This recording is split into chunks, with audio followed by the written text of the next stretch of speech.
इंदौर में कई थानों पर नवरात्रि के नवमी के उपलक्ष्य में श्री माता रानी की भक्ति कर नन्ही बालिकाओं के पद पूजन का कार्यक्रम किया जा रहा है और इसी के तहत कैबिनेट मंत्री कैलाश विजयवर्गीय ने भी पद पूजन करते हुए भजन गाए और बुरी नजर वाले छलियों को भी मंच से चेतावनी देते हुए एक कथा सुनाई।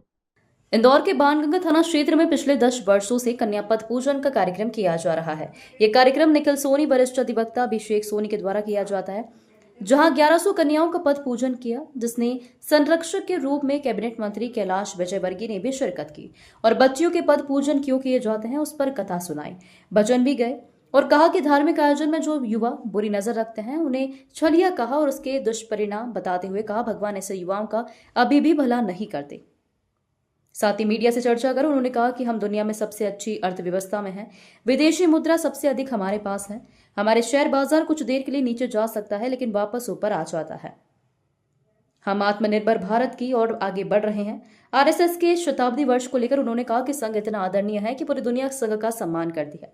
पहली बार शताब्दी वर्ष भविष्य रूप से बनाया जा रहा है क्योंकि पहली बार शताब्दी वर्ष आया है। भारत ने GZ जैसे शब्द के लेकर उन्होंने कहा कि भारत में कुछ भी नहीं होगा। भारत के युवा देश प्रेम करते हैं, जो भारत माँ से प्यार करते हैं।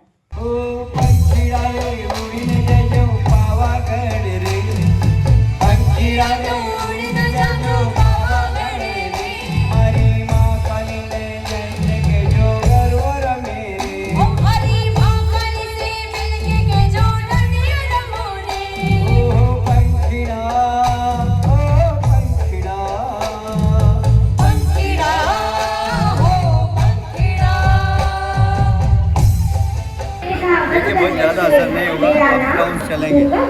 भारत देश की अर्थव्यवस्था बहुत मजबूत है और थोड़े से अप जरूर चलेंगे क्योंकि कभी शेयर मार्केट नीचे जाएगा फिर वापस ऊपर आ जाएगा। स्थायी रूप से नीचे नहीं जाएगा क्योंकि हम आर्थिक रूप से काफ़ी मजबूत हैं।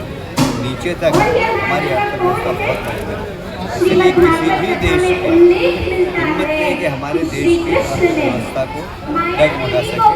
सबसे ज़्यादा विदेशी धन हमारे पास और इससे विदेशी मुद्रा सबसे ज़्यादा हमारे पास, इसमें कोई भी हमारे देश की अर्थव्यवस्था को डिगा नहीं सकता, थोड़ा डिस्टर्ब कर सकता है पर हम अपने पैरों पर खड़े हैं।